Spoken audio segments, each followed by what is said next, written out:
يصلح لكم أعمالكم ويغفر لكم ذنوبكم ومن يطع الله ورسوله فقد فاز فوزا عظيما.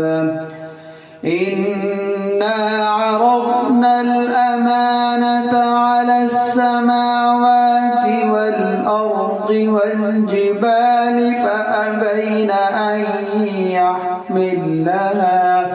فأبين أن يحملنها وأشفقن منها وحملها الإنسان إنه كان ظلوما جهولا.